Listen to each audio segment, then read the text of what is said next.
तो एक ये एक जनरल सी मैंने आउटलाइन बनाई है, ठीक है। लेकिन यहाँ पे पहली चीज या पहली हेडिंग जो आपकी हो सकती है किसी भी क्वेश्चन को लेकर, या जहां से आपने एक आंसर का स्टार्ट लेना है, वो है हार्ड फैक्ट्स। ठीक है, हार्ड फैक्ट्स क्या होते हैं? हार्ड फैक्ट्स मीन के कोई भी आंसर कभी भी कंट्रोवर्सीज या कंट्रोवर्शियल फैक्ट से स्टार्ट मत करें, ठीक है। It left a bad impression. तो हार्ड फैक्ट्स, और आपको हार्ड फैक्ट्स आपके फिंगर पे होने चाहिए। जैसे सपोज के अगर बात होती है पाकिस्तान के बजट से रिलेटेड, ठीक है, तो पाकिस्तान का बजट कितना है, हमारा जीडीपी कितना है, जीडीपी के अंदर एग्रीकल्चर का शेयर कितना है, एग्रीकल्चर के शेयर के साथ साथ इंडस्ट्री का शेयर कितना है, सर्विस सेक्टर कितना है, अगर रिसेशन आया है तो कितने टाइम से रिसेशन चल रहा है, अगर बजट डेफिसिट है तो वो 2019 में कितना था, 2020 में कितना था, ठीक है। अगर एससीओ की बात हो रही है, शंघाई कोऑपरेशन काउंसिल के ऊपर कोई क्वेश्चन आ गया है, तो शंघाई कोऑपरेशन काउंसिल जो सा है इसका मोटिव क्या है, शंघाई कोऑपरेशन काउंसिल की फर्स्ट मीटिंग कब हुई थी, सेकंड कब हुई थी, लास्ट मीटिंग कब हुई थी, लास्ट मीटिंग के जो मिनट्स थे या उसका जो आउटकम्स था वो क्या था, लास्ट मिनट जो जो लास्ट मीटिंग हुई थी शंघाई कोऑपरेशन काउंसिल में, अगर उसमें प्राइम मिनिस्टर ऑफ पाकिस्तान ने स्पीच की थी तो प्राइम मिनिस्टर ऑफ पाकिस्तान ने अपनी स्पीच में किन पॉइंट्स को हाईलाइट्स किया था, लास्ट मीटिंग किन डेट्स में हुई थी, किस सिटी में हुई थी। तो ये कुछ चीजें होती हैं जिसको आप हार्ड फैक्ट्स कह सकते हैं। आपका आंसर का जो स्टार्ट होना चाहिए, कोई भी आंसर हो, कोई भी क्वेश्चन हो, वो हार्ड फैक्ट से होना चाहिए, ठीक है। अब इन हार्ड फैक्ट्स को जो आप डिस्क्राइब कर रहे हैं, हार्ड फैक्ट्स, आप इसके ऊपर जो हेडिंग बना सकते हैं वो हार्ड फैक्ट्स की भी हो सकती है, या किसी फैक्ट को भी आप एक हेडिंग बना सकते हैं, ठीक है। जैसे मैं आपको एग्जांपल दे रहा हूं कि स्लम इन पाकिस्तान इकोनॉमी, ठीक है, ड्यू टू कोविड-19, ठीक है, या ग्लोबल रिसेशन ड्यू टू कोविड-19। अब ये हेडिंग है ग्लोबल रिसेशन ड्यू टू कोविड-19, ठीक है।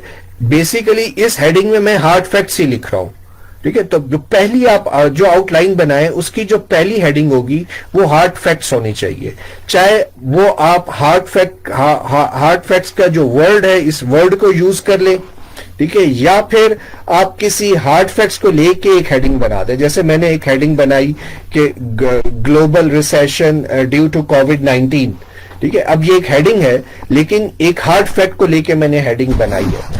और जब ये कुछ आपकी जो हेडिंग्स होनी चाहिए उनके अंदर एक सीक्वेंस होना चाहिए कि एट द एंड उन फैक्ट्स को डिस्क्राइब करके आप एक लॉजिकल डिडक्शन जो उनसी है उसको एक्सट्रैक्ट कर सके, ठीक है। ये जो दूसरा पोर्शन है लॉजिकल डिडक्शन का, ठीक है, इस पोर्शन में आपने बेसिकली उन फैक्ट्स को लिंक करना है, ठीक है। उनको फैक्ट्स को लिंक करके आपने अपने आर्गुमेंट को फॉर्म करना है, ठीक है। पहले आपने हार्ड फैक्ट्स दे दिए, ठीक है। उन हार्ड फैक्ट्स की बेस के ऊपर आप एक आर्गुमेंट बनाएंगे। वो जो आर्गुमेंट आप बनाएंगे वो आपकी लॉजिकल डिडक्शन होगी, ठीक है, जिसको आगे लेकर आप चलेंगे। उस आर्गुमेंट्स को आपने इस दूसरे जो पोर्शन है या आंसर का पार्ट है उसमें उस आर्गुमेंट को आपने एक्सप्लेन करना है। और फिर एक चीज और जहन में रखिएगा, मैं बहुत डिटेल में नहीं जा रहा हूं, हमारे पास आर्गुमेंट्स दो तरह के होते हैं, इंडक्टिव एंड डिडक्टिव। आपने ये भी क्लियर होना है कि आप जो आर्गुमेंट्स बनाने जा रहे हैं वो डिडक्टिव है या वो इंडक्टिव है, ठीक है।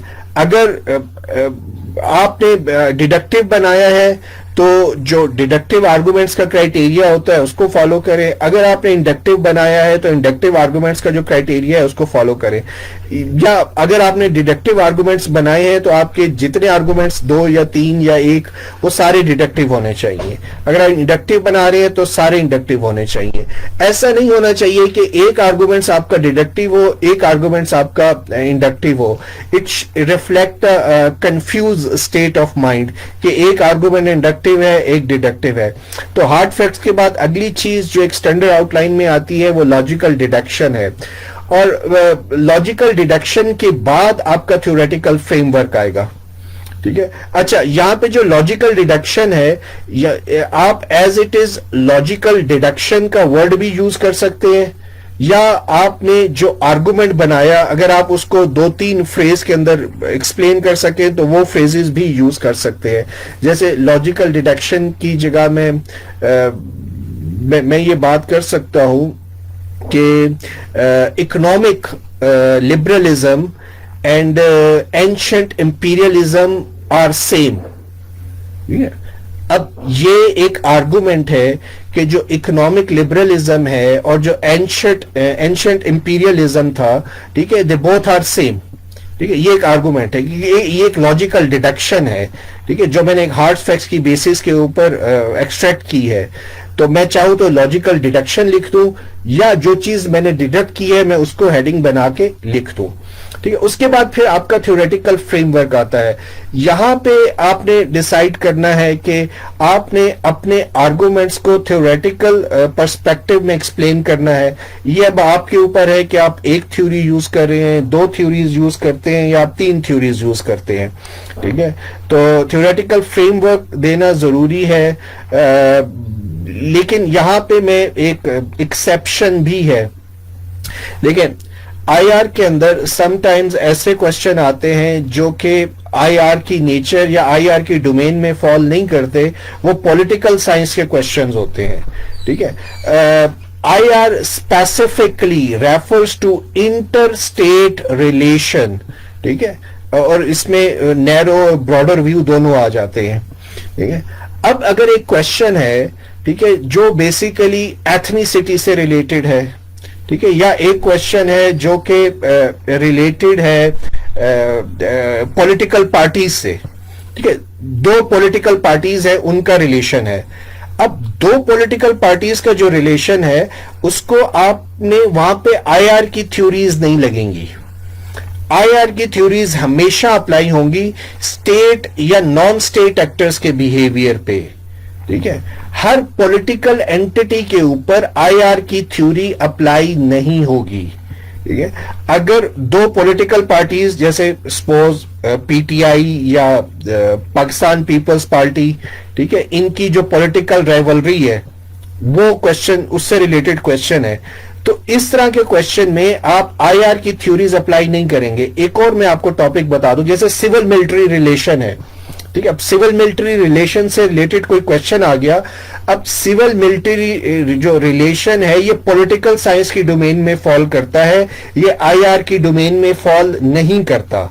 अब आपने आईआर की सिर्फ थ्योरीज पढ़ी हैं, आपने पॉलिटिकल साइंस की थ्योरीज नहीं पढ़ी, तो प्लीज इस तरह की जो सिचुएशन है यहां पे आईआर की थ्योरीज मत लगाएं।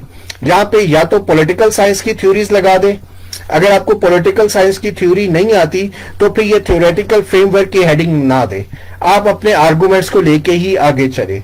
ठीक है। और कोशिश करें कि आपका आंसर जो सा है उसमें आईआर की लैंग्वेज यूज हुई हो। ठीक है। एक गलत थ्योरी अप्लाई करने से बेहतर है कि थ्योरी अप्लाई ना की जाए। तो जो पॉलिटिकल साइंस के टॉपिक्स हैं, सिविल मिलिट्री रिलेशन या पॉलिटिकल पार्टीज से रिलेटेड, उस तरह के क्वेश्चन आ जाए तो बेहतर है। जैसे अब सिविल मिलिट्री रिलेशन है, बड़ा कॉमन टॉपिक है, तो इसके ऊपर पॉलिटिकल साइंस की 1-2 थ्योरीज अप्लाई होती हैं, थोड़ी बहुत उन थ्योरीज की नो हाउ डेवलप कर लें। ठीक है। अब 2 पार्टीज हैं या 2 पॉलिटिकल पार्टीज हैं, उनके ऊपर आपने अप्लाई करना है तो थोड़ी सी जो डेमोक्रेसी की थ्योरीज है पॉलिटिकल साइंस की वो पढ़ लें। तो ठीक है। आईआर के लिए मैंने आपसे कहा कि 4 थ्योरीज काफी हैं, रियलिज्म, लिबरलिज्म, मार्क्सिज्म और कंस्ट्रक्टिविज्म। थोड़ी सी जो पॉलिटिकल साइंस की थ्योरीज हैं उसका कोई क्वेश्चन आ जाता है तो आप किसी हद तक उसका थ्योरेटिकल फ्रेमवर्क लिख सकें। तो थ्योरेटिकल फ्रेमवर्क अगर आपको पता है तो ये हेडिंग दे, अगर आपको नहीं पता थ्योरेटिकल फ्रेमवर्क का तो ये हेडिंग ना दे। ठीक है। अच्छा, अगर आप सपोज सिर्फ एक थ्योरी अप्लाई कर रही हैं तो फिर थ्योरेटिकल फ्रेमवर्क का हेडिंग देने की जरूरत नहीं है। ठीक है। फिर आप उस थ्योरी का जो कीवर्ड है वो यूज कर लें। जैसे मैं एग्जांपल दे रहा हूं, absolute gain and relative gain. ठीक है। अब रिलेटिव गेन जो सा है वो रियलिज्म में होता है। ठीक है। अब ये जो रिलेटिव गेन है मैं हेडिंग दे सकता हूं थ्योरेटिकल फ्रेमवर्क की जगह कि relative gain in India Pakistan relation. ठीक है, जब मैंने ये हेडिंग दी कि relative gain in India Pakistan relation, तो इट्स सेल्फ इट्स एक्सप्लेनिंग कि मैं रियलिज्म के पर्सपेक्टिव में इंडिया पाकिस्तान रिलेशन को एक्सप्लेन कर रहा हूं। ठीक है, तो इस तरह के जो हेडिंग है वो भी यूज कर सकते हैं। अगर आप सिंगल थ्योरी यूज कर रहे हैं तो फिर थ्योरेटिकल फ्रेमवर्क से बेहतर है कि जिस थ्योरी को आप यूज कर रहे हैं उसकी जो टर्म्स है उनको यूज करते हुए एक हेडिंग बना लें। फिर एट द एंड आपका कंक्लूजन है। अब कंक्लूजन को लेकर भी आपके पास दो चॉइसेस हैं। एक तो ये है कि आप कंक्लूजन लिख दें, या दूसरा ये है कि जो कुछ आप कंक्लूड करना चाह रहे हैं उसको एक हेडिंग में लिख दें। ठीक है, जैसे सपोज अगर मेरा कंक्लूजन ये है कि जो इकोनॉमिक लिबरलिज्म है, ठीक है, ये एक सुपीरियर आइडियोलॉजी है। ठीक है, तो मेरे पास दो ऑप्शन है कि या तो मैं लिख दूं कंक्लूजन, ठीक है, या मैं ये लिख सकता हूं ट्रम्प ऑफ इकोनॉमिक लिबरलिज्म, कि इकोनॉमिक लिबरलिज्म की फतह। ठीक है, तो मैं हमेशा स्टूडेंट से ये कहता हूं या एस्पिरेंट से ये कहता हूं कि ट्रेडिशनल आउटलाइंस की तरफ मत जाएं। आपकी आउटलाइन जो सी होती है it's a face of your answer. ठीक है, और अगर आपका आंसर का फेस अट्रैक्टिव नहीं होगा, या वो बहुत ट्रेडिशनल या जनरल होगा, या उसमें कुछ डिफरेंट नहीं होगा, तो ऑब्वियसली आपका जो स्कोर होगा वो भी जनरल होगा, वो भी एक अच्छा स्कोर नहीं होगा। तो आप आउटलाइन जो कंस्ट्रक्ट करते हैं, मैंने कोशिश की थी कि कुछ चीजें इसमें कवर कर लूं कि आउटलाइन आपने कंस्ट्रक्ट कैसे करनी है। अब ये क्वेश्चन है, economic liberalism for the third world countries is same wise new imperialism, please critically evaluate. ठीक है, अब इसके अंदर जो चीज आपने अप्लाई करनी है वो लिबरलिज्म का जो एडवांस वेरिएंट है, जिसको हम इकोनॉमिक लिबरलिज्म कहते हैं, वो अप्लाई करना है। ठीक है, उसके साथ साथ न्यू इंपीरियलिज्म। ठीक है, अब न्यू इंपीरियलिज्म जोन सा है, इन अदर वर्ड्स ये रियलिस्ट आइडियोलॉजी है। ठीक है, और इकोनॉमिक लिबरलिज्म से आया है।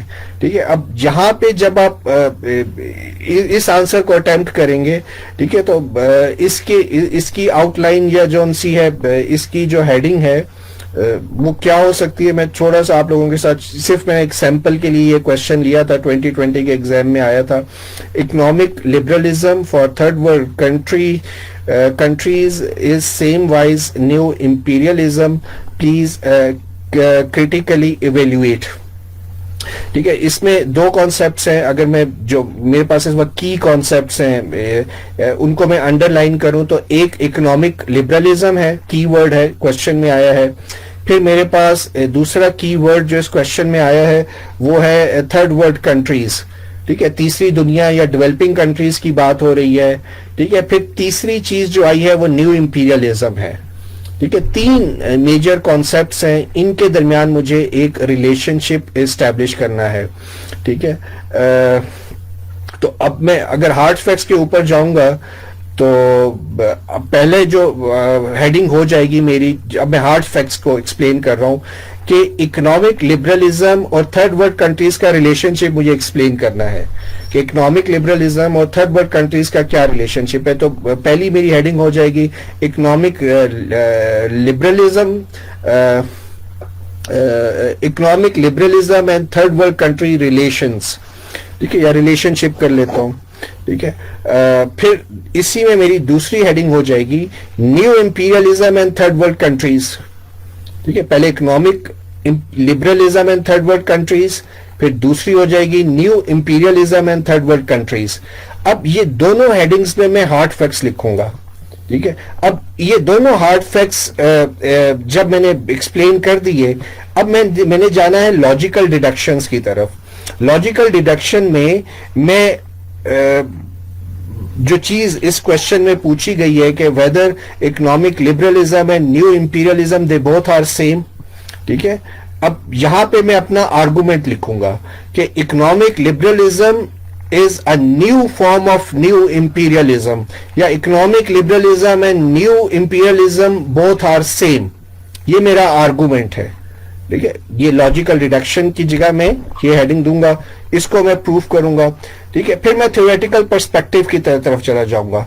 जब मैं थ्योरेटिकल पर्सपेक्टिव के ऊपर जाऊंगा तो मैं इकोनॉमिक लिबरलिज्म, ठीक है, क्योंकि ये न्यू लिबरल्स की टर्म है, और न्यू इंपीरियलिज्म, ठीक है, यहां पे न्यू इंपीरियलिज्म को लेकर आप रियलिज्म की बजाय बेहतर है मार्क्सिज्म अप्लाई करें, क्योंकि न्यू इंपीरियलिज्म जो सा है ये पॉलिटिकल इकोनॉमी की टर्म है, और जो यहाँ पे जो मार्क्सिस्ट आइडियोलॉजी है वो ज्यादा सूटेबल है इसके लिए।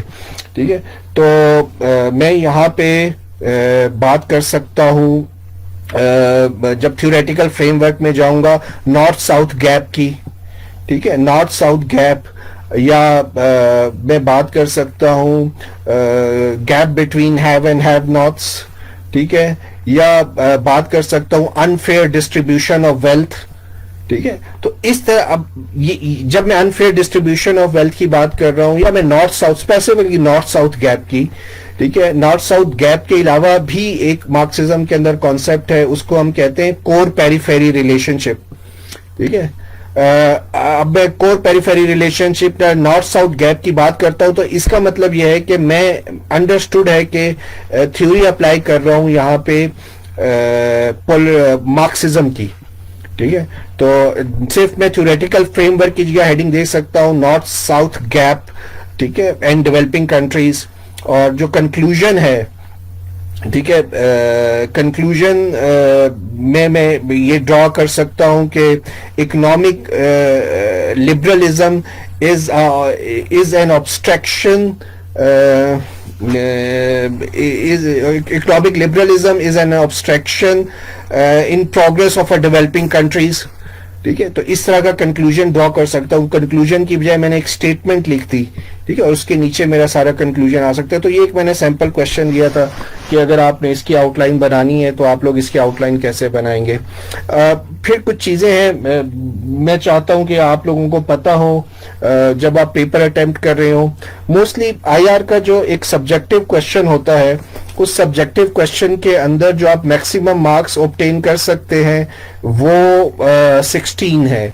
20 मार्क्स का क्वेश्चन होता है लेकिन कभी भी 20 मार्क्स नहीं मिलते। ठीक है, एफपीएससी की तरफ से जो वर्बल इंस्ट्रक्शंस होती हैं वो ये होती हैं कि एक सब्जेक्टिव क्वेश्चन के लिए आप मैक्सिमम जोन सा है वो 16 मार्क्स दे सकते हैं। तो आप सोचें कि आपने 4 क्वेश्चन अटेम्प्ट करने हैं, मैं एक पार्ट 1 की बात कर रहा हूँ। ठीक है, आपने 4 क्वेश्चन अगर अटेम्प्ट करने हैं तो 20-20 नंबर के क्वेश्चंस हैं, तो 4-4 नंबर तो हर क्वेश्चन के आप निकाल लें, तो ओवरऑल जो आप पेपर अटेम्प्ट कर रहे होते हैं वो ये समझने की बजाय कि वो 80 मार्क्स का पेपर है, आप यूं समझेंगे आप 60 मार्क्स का पेपर अटेम्प्ट कर रहे हैं।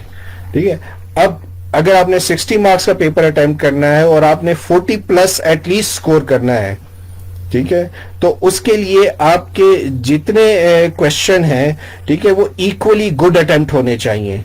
और इक्वली गुड अटेम्प्ट क्वेश्चन तब होंगे अगर आपकी टाइम डिस्ट्रीब्यूशन ठीक होगी। ठीक है, ऐसा नहीं होना चाहिए कि जो क्वेश्चन आता है उसको बहुत ज्यादा टाइम दे दिया और जो क्वेश्चन नहीं आता वहां पे बहुत शॉर्ट टाइम दिया उसको।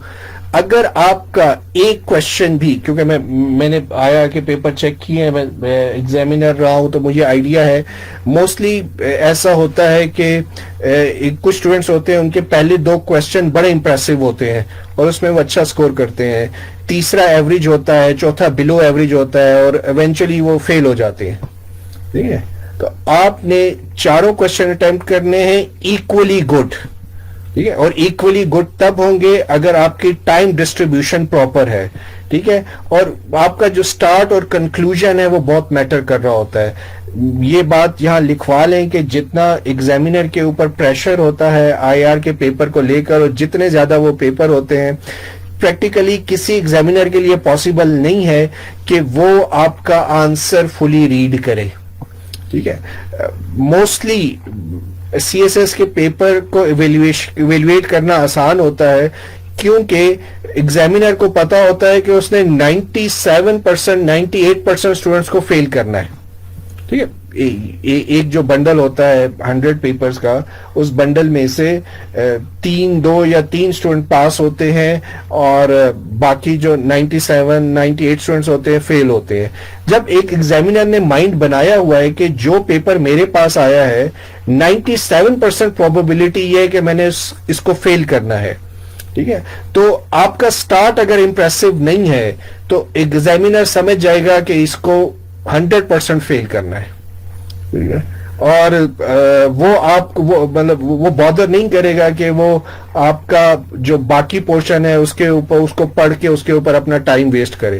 वो आपका स्टार्ट देखेगा, अगर उसको अपीलिंग लगा तो आपका कंक्लूजन देख लेगा, अगर उसको दोनों अपीलिंग लगे तब वो आपका क्वेश्चन फिर पूरा रीड करेगा, ठीक है। अगर आपका स्टार्ट और कंक्लूजन दोनों अपीलिंग नहीं है, उसमें अट्रैक्शन नहीं है एग्जामिनर के लिए, तो वो कभी बॉदर नहीं करेगा कि आपका बाकी जो क्वेश्चन का पार्ट है वो पढ़े, वो 6-7 नंबर दे के आपको फेल कर देगा, ठीक है। तो स्टार्ट और कंक्लूजन बहुत इंपॉर्टेंट है। फिर एक चीज जो मैं शुरू से कह रहा हूं कि यूज IR लैंग्वेज, जो IR की लैंग्वेज है उसको आप यूज करिए। IR लैंग्वेज क्या है? जैसे मैं IR लैंग्वेज को एक्सप्लेन करने के लिए मैं लेवल ऑफ एनालिसिस के ऊपर जाऊंगा। हमारे पास जो लेवल ऑफ एनालिसिस हैं वो 3 हैं। ग्लोबल लेवल, सॉरी यहाँ पे 4 हैं, असल में मुख्तलिफ बुक्स में किसी में 3 है, 4 हैं। समटाइम जो डोमेस्टिक और इंडिविजुअल लेवल है इसको एक ही कंसीडर किया जाता है, ठीक है। समटाइम्स कुछ ऑथर्स हैं वो इसको सेपरेट लेवल कंसीडर करते हैं, लेकिन दैट्स गुड कि अगर आप ये लेवल ऑफ एनालिसिस को 4 लें तो आपको उसको अप्लाई करने में आसानी होगी। एक है ग्लोबल लेवल। एक चीज में पहले ये लेवल ऑफ एनालिसिस देख लें, फिर मैं आपको एग्जांपल से ये लेवल ऑफ एनालिसिस एक्सप्लेन करने की कोशिश करता हूं। ग्लोबल लेवल में जो टॉपिक्स आ जाते हैं, north south gap, world regions, European imperialism, matter related to United Nations, religious fundamentalism, terrorism, world environment, technological changes, information revolution, global telecommunication, worldwide scientific and business communication। अगर आपके question में इस तरह की टर्म्स आ रही हैं, ठीक है, तो मोस्ट प्रोबेबली आपका जो आंसर होगा वो ग्लोबल लेवल का होगा, ठीक है। और अगर आपके क्वेश्चन के अंदर इस तरह की टर्म्स आ रही हैं और जो ग्लोबल लेवल का आंसर होगा, इसमें याद रखिएगा ग्लोबल लेवल के क्वेश्चन में रियलिज्म अप्लाई कम होता है। मैं ये नहीं कह रहा कि नहीं होता, मैं ये कह रहा हूं कम होता है। मोस्टली जो ग्लोबल लेवल के हमारे पास क्वेश्चंस आते हैं उनमें हम लिबरलिज्म या जो मार्क्सिज्म है वो अप्लाई कर रहे होते हैं। फिर हमारे पास इंटरस्टेट लेवल है। इंटरस्टेट, अगर आपके क्वेश्चन के अंदर इस तरह के वर्ड्स हैं जैसे power, balance of power, alliance formation and resolution, wars, treaties, trade agreements, IGOs, inter governmental organization जिसको कहते हैं, diplomacy, summit meeting, bargaining, reciprocity, ठीक है। तो यहाँ पे इंटरस्टेट लेवल के ऊपर ज्यादातर रियलिज्म अप्लाई होता है। तो अगर आपके क्वेश्चन के अंदर इस तरह के वर्ड्स आ रहे हैं तो इट्स मीन के आपने जो अपना आंसर देना है वो इंटरस्टेट लेवल का देना है।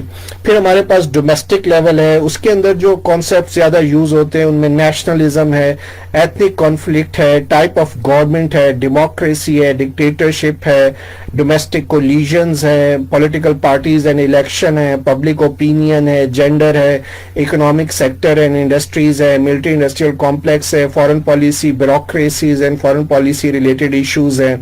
तो ये डोमेस्टिक लेवल है। डोमेस्टिक लेवल के अंदर कंस्ट्रक्टिविज्म को अगर आप यूज करें अपने आंसर में, तो डोमेस्टिक और इंडिविजुअल लेवल दोनों में अगर आप कंस्ट्रक्टिविज्म को यूज करें तो आपके लिए ज्यादा आसानी होगी, ये ज्यादा सूटेबल है।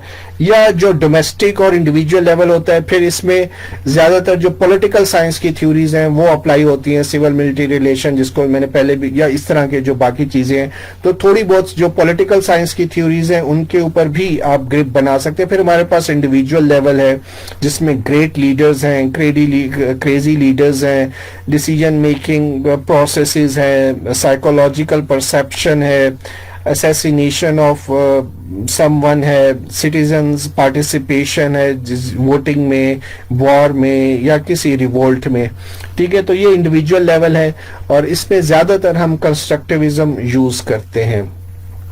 समटाइम्स ऐसा भी हो सकता है कि एक ही जो लेवल है, एक ही जो क्वेश्चन है उसमें थोड़ा सा कंफ्यूजन हो जाए कि आपने किस लेवल पे आंसर करना है। ठीक है, तो यहाँ पे जो पिछली स्लाइड से इसमें मैंने एक एग्जांपल यहाँ रखी हुई है नंबर 3 पॉइंट्स में, वॉर इन इराक। ठीक है, अगर वॉर इन इराक के ऊपर एक क्वेश्चन आ गया, ठीक है, अगर आप ये कहते हैं कि जो इराक वॉर थी, बेसिकली जो सदाम हुसैन की जो डिक्टेटरशिप थी उसको रिमूव करने के लिए और वो जो इराकी पीपल हैं उनको लिबरेट करने के लिए अमेरिका ने इन्वेजन की इराक में। ठीक है, तो इसका मतलब ये है कि आपका जो लेवल ऑफ एनालिसिस है वो इंडिविजुअल या यूनिट है। ठीक है, क्योंकि आप सदाम हुसैन की जो पर्सनैलिटी है और उसका वे ऑफ गवर्नेंस है उसको बेस बना रहे हैं अपने आंसर की। ठीक है, अगर आप ये कहते हैं कि जो इराक वॉर थी, ठीक है, बेसिकली जो इजराइल है या जो मिडल ईस्ट के अंदर यूएस के जो अलाई कंट्रीज हैं जैसे सऊदी अरेबिया हो गया, इजराइल हो गया और यूएई हो गया, तो इनको बेसिकली प्रोटेक्शन प्रोवाइड करने के लिए, अपने अलायंस को मिडल ईस्ट में स्ट्रांग बनाने के लिए अमेरिका ने इराक में इन्वेड किया। तो इसका मतलब ये है आपका आंसर इंटर स्टेट लेवल के ऊपर फॉल कर रहा है। और अगर आपको लगता है कि जो इराक वॉर थी, ठीक है, बेसिकली ये एक ऑयल के लिए थी कि मार्केट को कंट्रोल किया जाए, तो इसका मतलब ये है कि आप एक ग्लोबल लेवल का आंसर दे रहे हैं। तो मैंने कुछ एग्जांपल से कोशिश की है कि मैं आपको समझा सकूं ग्लोबल और इंटर स्टेट और डोमेस्टिक लेवल क्या होते हैं और हम उनको कैसे रिकग्नाइज करते हैं। और फिर एक चीज, जब मैं अब ये जो टर्म्स हैं, यहाँ पे मैं आईआर लैंग्वेज की एक बात करूंगा। देखिए, अब कुछ स्पेसिफिक टर्म्स हैं आईआर के अंदर और जब हम उनको यूज कर रहे हो, जब हम उस फिनोमेना को यूज कर रहे हो तो बेहतर है कि हम उन टर्म्स को यूज करें। ठीक है, जैसे अगर मैं बात कर रहा हूं किसी टाइप की पावर हिरार्की की या ग्लोबल ऑर्डर की, ठीक है, तो इसका मतलब यह है कि मैं डोमिनेंस की जो वर्ड है या जो हेजेमनी का वर्ड है मैं इसको यूज करूं। ठीक है, और अगर मैं बात कर रहा हूं दो स्टेट्स के जो आपस के म्यूचुअल रिलेशनशिप है उसको लेकर, तो रेसिप्रोसिटी का वर्ड यूज हो सकता है। या इसी तरह आइडेंटिटी से एथनिक इश्यूज हैं सब नेशनल लेवल के, वहां पे आइडेंटिटी और आइडेंटिटी से रिलेटेड जो वर्ड्स हैं वो यूज हो सकते हैं। एक आईआर के अंदर, जब मैं आईआर के फंडामेंटल्स की बात करता हूं, मैंने शुरू में कहा था कि जो सीएसएस के एस्पायरेंट्स होते हैं इनको आईआर के जो फंडामेंटल्स होते हैं वो क्लियर नहीं होते। ठीक है, तो थोड़ा सा उसके ऊपर वर्कआउट करें, उसके ऊपर जो आपके जो भी इंस्ट्रक्टर है उसके साथ सेटिंग करके अपने कॉन्सेप्ट्स को क्लियर करें। IR revolve around basically one single problem which is known as collective goods problem. ठीक है, कलेक्टिव गुड्स प्रॉब्लम की मैं बहुत डिटेल में नहीं जा रहा। जो कलेक्टिव गुड प्रॉब्लम है वो आप पढ़ लीजिएगा। उसको सॉल्व करने के लिए हमारे पास 3 स्ट्रेटजीज होती हैं जिसको हम जिनमें से एक को हम डोमिनेंस कहते हैं, एक को रेसिप्रोसिटी कहते हैं, दूसरी को आइडेंटिटी कहते हैं। ठीक है, तो इनकी भी डिटेल आप देख लीजिएगा। इन अदर वर्ड्स में ये कहना चाह रहा हूं कि ये सारी आईआर की टर्म्स हैं, order, stability, predictability, incentive for mutual cooperation, ठीक है, रीडिफाइंड इंटरेस्ट, ऑपरेशन, रिसेंटमेंट। आपको इन टर्म्स को अपने आंसर में इनकॉर्पोरेट करना है। अगर आप नहीं करते तो आप कभी भी एक अच्छा आंसर प्रोड्यूस नहीं कर सकते। तो ये कुछ चीजें थी, मैं चाह रहा था कि जब भी आप पेपर अटेम्प्ट करें तो इन चीजों को अपने जहन में जरूर रखिएगा। इसके साथ ही मेरा जो सेशन है आज का, मैं इस सेशन को एंड करता हूं।